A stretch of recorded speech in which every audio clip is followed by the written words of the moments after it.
ಎಲ್ಲರಿಗೂ ನಮಸ್ಕಾರ.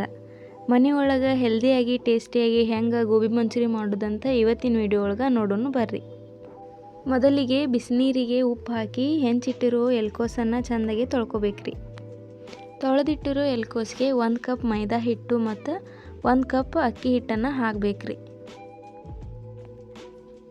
ರುಚಿಗೆ ತಕ್ಕಷ್ಟು ಉಪ್ಪು ಮತ್ತು ಖಾರ ಅರಿಶಿನ ಹಾಕಿ ಹಿಟ್ಟನ್ನು ಚೆಂದಾಗಿ ಕಲಿಸ್ಕೋಬೇಕ್ರಿ.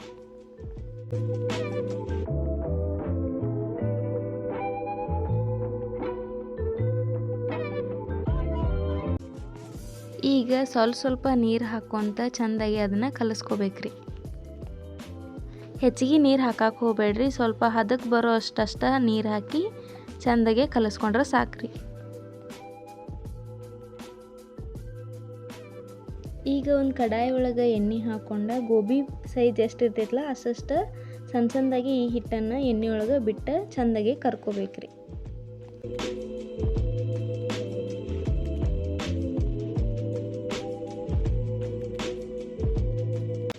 ಈ ಕಲರ್ ಬರುವವರೆಗೂ ಎಣ್ಣೆ ಒಳಗೆ ಚೆಂದಾಗಿ ಕರ್ಕೊಂಡು ಒಂದು ಸೈಡ್ ಇವನ್ನ ತೆಗೆದು ಇಟ್ಕೋಬೇಕ್ರಿ.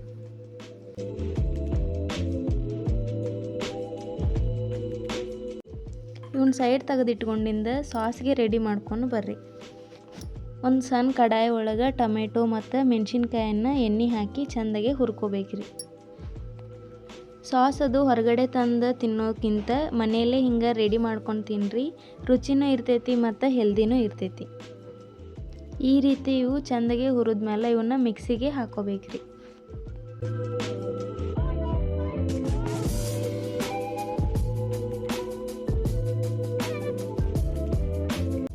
ಈಗ ರುಬ್ಬಿಟ್ಟಿರೋ ಸಾಸನ್ನು ಒಂದು ಕಡಾಯಿಗೆ ಹಾಕೊಂಡು ಚೆಂದಾಗಿ ಅದ್ರ ವಾಸ ಹೋಗೋ ತನಕ ಹುರ್ಕೋಬೇಕ್ರಿ. ಇದಕ್ಕೆ 1 ಕಪ್ ಅಷ್ಟು ಸಕ್ಕರೆ ಹಾಕೋಬೇಕ್ರಿ.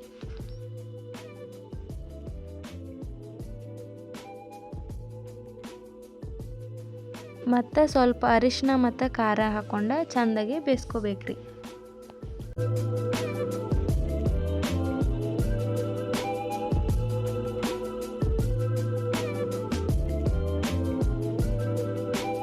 ಗೋಬಿ ಮತ್ತು ಸಾಸ ರೆಡಿ ಆತ್ರಿ. ಈಗ ಒಗ್ಗರಣೆಗೆ ರೆಡಿ ಮಾಡ್ಕೊಳ್ಳೋಣ ಬರ್ರಿ.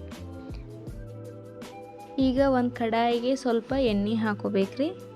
ಅದಕ್ಕೆ ಜೀರಿಗೆ, ಸಾಸಿವೆ, ಉಳ್ಳಾಗಡ್ಡಿ ಮತ್ತು ಅಲ್ಲ ಬೆಳ್ಳುಳ್ಳಿ ಪೇಸ್ಟನ್ನು ಹಾಕ್ಕೊಂಡು ಚೆಂದಾಗಿ ಮಿಕ್ಸ್ ಮಾಡ್ಕೋಬೇಕ್ರಿ. ಸಾಸ್ ರೆಡಿ ಮಾಡುವಾಗ ಉಪ್ಪು ಖಾರ ಎಲ್ಲ ಹಾಕಿರ್ತೈತ್ರಿ. ನಿಮ್ಗೆ ಇನ್ನೂ ಏನಾದರೂ ಉಪ್ಪು ಖಾರ ಸ್ವಲ್ಪ ಜಾಸ್ತಿ ಬೇಕಂದ್ರೆ ಈ ಒಗ್ಗರಣೆ ಒಳಗೆ ಆ್ಯಡ್ ಮಾಡ್ಕೋರಿ.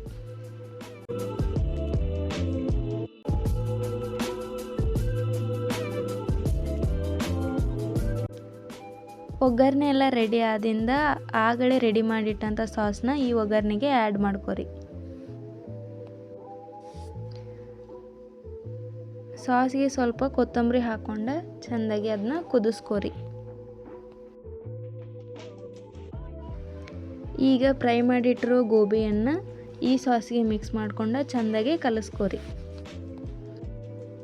ಹೊರಗಡೆ ಹೋಗಿ ತಿನ್ನಲ್ದೆ ಹಿಂಗೆ ಮನ್ಯಾಗ ಒಮ್ಮೆ ಟ್ರೈ ಮಾಡಿ ನೋಡಿರಿ, ನಿಮಗೂ ಇಷ್ಟ ಆಗ್ತೈತಿ. ವಿಡಿಯೋ ಇಷ್ಟ ಆದರೆ ಲೈಕ್ ಮಾಡಿರಿ, ಶೇರ್ ಮಾಡಿರಿ, ಸಬ್ಸ್ಕ್ರೈಬ್ ಮಾಡಿರಿ.